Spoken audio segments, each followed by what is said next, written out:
Assalamualaikum warahmatullahi wabarakatuh.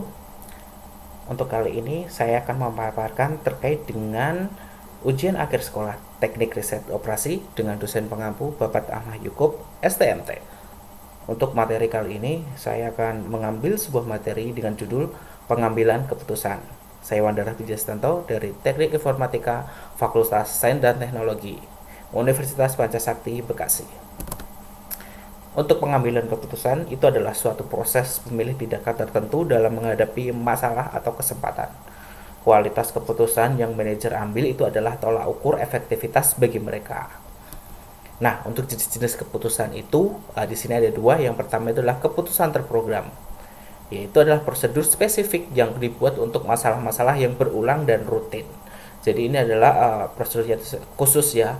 Jadi untuk masalah yang sering terjadi itu adalah terkait dengan keputusan yang terprogram. Untuk keputusan yang tidak terprogram itu adalah keputusan yang diperlukan untuk masalah-masalah manajemen yang unik dan kompleks. Nah, untuk perbandingan dari jenis-jenis keputusan itu adalah keputusan terprogram sama keputusan tidak terprogram. Untuk yang pertama itu adalah masalah. Untuk masalah di sini adalah untuk keputusan terprogram itu adalah sering berulang, rutin, kemudian hubungannya itu sebab dan akibat yang pasti. Untuk keputusan yang tidak terprogram itu masalahnya itu adalah baru, kemudian tak terstruktur, baru-baru muncul ya, hubungan itu adalah sebab akibat yang tidak pasti atau yang secara belum pernah terjadi. Kemudian untuk prosedurnya, untuk keputusan terprogram tergantung pada kebijakan, aturan, dan prosedur yang baku. Untuk keputusan tidak terprogram itu adalah prosedurnya adalah kreativitas ya, atau intuisi, toleransi, ambiguitas, atau kemudian adalah penyesuaian masalah kreatif.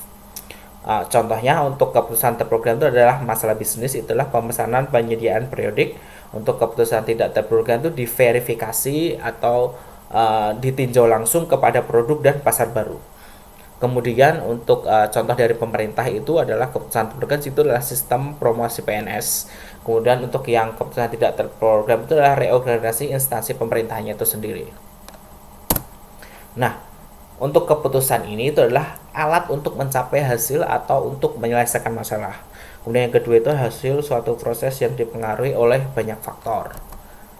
Nah, untuk proses pengambilan keputusan rasional itu misalnya ada revisi ya. Itu adalah pertama dulu menetapkan target dan tujuan spesifik dan mengukur hasil. Kemudian yang kedua itu identifikasi dan definisi masalah yang ada. Kemudian itu menetapkan prioritas masalah yang mau ditangani itu yang mana dulu. Kemudian kita mencari penyebabnya, kita bisa menggunakan analisa GOM, menggunakan analisa 5W1H dan diagram tulang ikan dan lain-lain. Kemudian adalah pengembangan solusi alternatif, kemudian evaluasi solusi alternatif, kemudian pemilihan solusi, implementasi, dan tindak lanjut. Semua ini bisa dikemas, kita biasanya menggunakan sistem PDCA ya, Plan Do Check Action. Kemudian untuk identifikasi dan definisi masalah itu adalah mengidentifikasi masalah yang sebenarnya dapat dihambat oleh faktor-faktor tertentu. Misalnya masalah persepsi, mencampur adukan masalah dengan solusi, kemudian mengidentifikasi gejala sebagai masalah.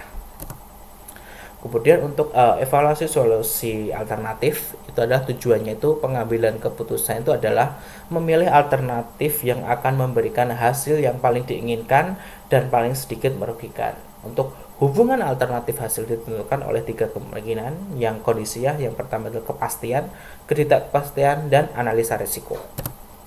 Untuk alternatif dari pengambilan keputusan rasional itu ada dua, itu pengambilan keputusan administratif dan intuitif. Untuk administratif itu adalah model yang menggambarkan pengambilan keputusan sebagai satu, bertindak dengan informasi yang tak lengkap, kemudian dipengaruhi oleh kemampuan kognitif mereka, kemudian dipengaruhi oleh faktor-faktor psikologis dan sosiologis mereka. Dan untuk model yang menggunakan pengambilan keputusan ini adalah keterbatasan rasionalitas ya. Kemudian untuk pendekatan keterbatasan rasionalitas itu adalah pengambil keputusan diasumsikan punya pandangan terbatas atau tidak lengkap tentang masalah atau keputusan yang dihadapi. Jumlah solusi yang bisa diimplementasikan dibatasi oleh kemampuan pengambilan keputusan, sumber daya yang tersedia. Kemudian untuk keputusan dinilai memuaskan dan dapat diterima dengan cukup baik.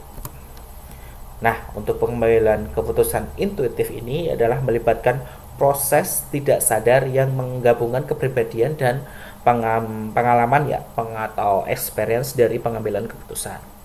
Untuk pengambilan keputusan intuitif itu sering terjadi karena ketidakpastian yang tinggi, tenggat waktu yang pendek, dan adanya kompleksitas. Untuk pengaruh perilaku dalam pengambilan keputusan itu ada 4, yaitu adalah nilai yang pertama, kemudian adalah yang kedua kecenderungan terhadap risiko, kemudian potensi timbulnya disonansi, dan peningkatan komitmen. Untuk nilai itu adalah panduan yang seseorang gunakan ketika menghadapi situasi di mana pilihan harus diambil. Kemudian untuk nilai mempengaruhi proses pengambilan keputusan itu melibatkan tanggung jawab ekonomi dan hukum dan tanggung jawab etika. Dan kecenderungan terhadap resiko ya, itu adalah jumlah resiko dalam setiap keputusan tertentu bergantung pada 3 pertanyaan, yaitu apakah tujuan yang telah dibuat itu jelas, kemudian apakah informasi tentang alternatif yang mungkin telah diketahui, atau apakah hasil masa depan yang terkait dengan alternatif yang mungkin telah diidentifikasikan. Untuk potensi timbulnya disonansi itu adalah disonansi kognitif ya, itu kurangnya konsistensi atau harmoni di antara kognisi individu setelah keputusan dibuat. Kemudian akibatnya itu pengambilan keputusan memiliki kecemasan pasca pengambilan keputusan, dan disonansi itu dapat dikurangi dengan cara mengakui bahwa kesalahan telah dibuat.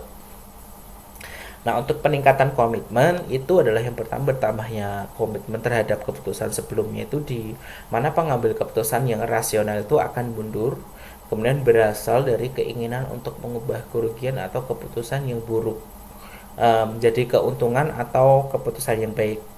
Kemudian dapat berasal dari terlalu melibatkan ego dalam proses pengambilan keputusan.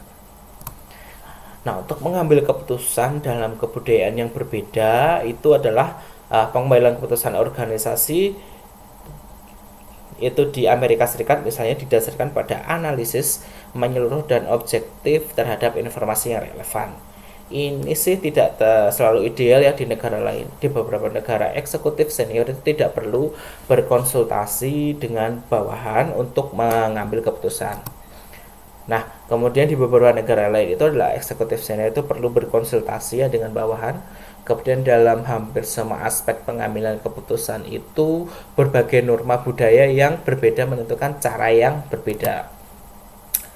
Nah, untuk pengambilan keputusan individu versus kelompok ini dalam menetapkan target dan tujuan ya, visi misi, kemudian itu namanya itu adalah kebijakan mutu, itu adalah kelompok lebih baik daripada individu itu karena jumlah pengetahuan yang lebih banyak itu pada kelompok. Nah, untuk dalam mengidentifikasi penyebab dan pengembangan solusi alternatif itu upaya individu dari anggota kelompok itu penting untuk memastikan segala pencarian luas dalam berbagai fungsi organisasi. Kemudian dalam mengevaluasi solusi alternatif itu penilaian kolektif kelompok itu dengan sudut pandang lebih luas, lebih baik daripada pengambilan keputusan individu. Kemudian dalam memilih solusi itu interaksi kelompok dan pencapaian konsensus itu biasanya itu menghasilkan penerimaan resiko yang lebih tinggi daripada yang diterima oleh pembuat keputusan individu. Nah, untuk implementasi dan tindak lanjut dari suatu keputusan itu terlepas dari dibuat oleh kelompok atau tidak ya, biasanya itu dijalankan oleh manajerialnya itu secara individual.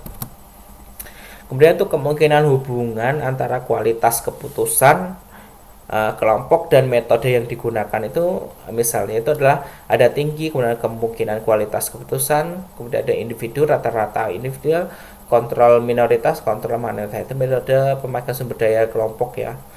Jadi semakin kontrol mayoritasnya tinggi itu maka kemungkinan kualitas keputusan itu semakin tinggi.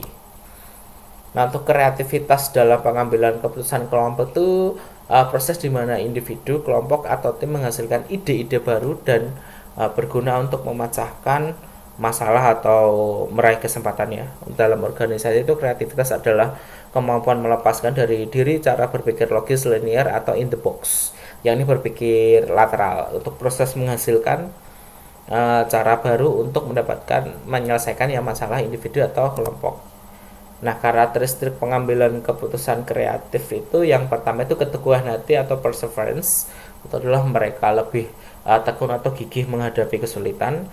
Kemudian berani mengambil resiko itu mereka mengambil resiko menengah atau tinggi. Mereka tidak mengambil resiko yang sangat riskan ya. Kemudian keterbukaan adalah terbuka terhadap pengalaman baru, terbuka terhadap pendekatan baru. Kemudian toleransi terhadap ambiguitas itu adalah bisa mentoleransi kurangnya struktur, ketidakjelasan atau kurangnya informasi. Nah, teknik-teknik untuk merangsang kreativitas itu kita bisa menggunakan teknik brainstorming, teknik Delphi atau teknik kelompok nominal ya. Untuk brainstorming tersendiri itu adalah kelompok diharapkan untuk menghasilkan solusi kreatif atau imajinatif terhadap masalah organisasi. Kemudian untuk brainstorming itulah pembentukan ide-ide dalam kelompok melalui diskusi non kritis. Ini meningkatkan hasil kreatif dari kelompok dan mengikuti serangkaian aturan dasar ya. Untuk aturan-aturan brainstorming itu adalah tidak adanya ide yang konyol. Nah, ini anggota-anggota kelompok didorong untuk mengeluarkan ide-ide ekstrim atau tidak wajar. Tiap ide yang keluar itu adalah ide kelompok, bukan ide individu yang menyatakannya. Jadi anggota kelompok itu menggunakan dan membangun ide dari anggota lain yang sudah ada. Nah, untuk tidak ada ide yang kritik, tujuan sesi adalah menghasilkan ide, bukan mencari ide. Dan teknik DLP inilah metode penetapan keputusan yang ini membandingkan pendapat-pendapat anonim terkait topik bahasan, kemudian melalui sekumpulan kuesioner berurutan. Nah, memiliki keuntungan yang didapat dari memiliki beberapa penilaian dan menghilangkan pengaruh bias yang biasanya itu terjadi pada interaksi tatap muka. Nah, untuk nominal group teknik atau NGT itu adalah metode pengambilan keputusan yang terjadi dalam suatu pertemuan yang sangat struktur, dan keputusan kelompok itu didasarkan pada penilaian matematis dari voting. Untuk teknik kelompok nominal yang tepat langkah itu yang pertama, mulai langkah 1 itu dengan berbagi ide atau masalah atau kesempatan ya. Untuk langkah pertama itu anggota kelompok individu masing-masing mencatat ide dan masalah yang akan dipecahkan atau peluang. Kemudian langkah kedua itu anggota kelompok menulis di papan ide, masalah atau kesempatan tanpa komentar atau diskusi. Dan yang ketiga itu adalah setiap pernyataan tertulis didiskusikan, mempersempitnya ke dalam set terbaik. Kemudian langkah keempat itu adalah anggota memvote, memberi ranking pada ide yang terbaik sampai terburuk di setiap setnya atau pada kesempatan waktu itu. Nah, untuk perbedaan antara teknik DLP dan EGT adalah DLP biasanya persiapan biasanya anonim atau sama lain, satu sama lain. Kemudian partisipasi berjauhan dan tidak pernah bertatap muka. Kemudian semua komunikasi antara persiapan dengan kuesioner tertulis dan umpan balik dari staf yang memonitor. Untuk NGT itu sendiri itu adalah partisipannya itu saling mengenal, kemudian bisa bertatap muka dalam satu meja. Nah, komunikasi yang terjadi antar partisipan itu secara langsung. Nah, kemudian untuk poin-poin pentingnya itu adalah pengambilan keputusan adalah tanggung jawab bersama sesuai eksekutif, terlepas dari bidang fungsi atau tingkat manajemen. Kemudian manajer harus mengambil keputusan yang menentukan masa depan organisasi mereka dan juga masa depan mereka sendiri. Kemudian kualitas keputusan manajer adalah tolak ukur keefektifannya. Oke, terima kasih untuk materi dari saya terkait dengan materi pengambilan keputusan mata kuliah Teknik Riset Operasi dengan dosen pengampu Bapak Ahmad Yakub STMT. Saya Wandara Pujastanto dari Teknik Informatika Fakultas Teknologi. Mengucapkan terima kasih. Wassalamualaikum warahmatullahi wabarakatuh.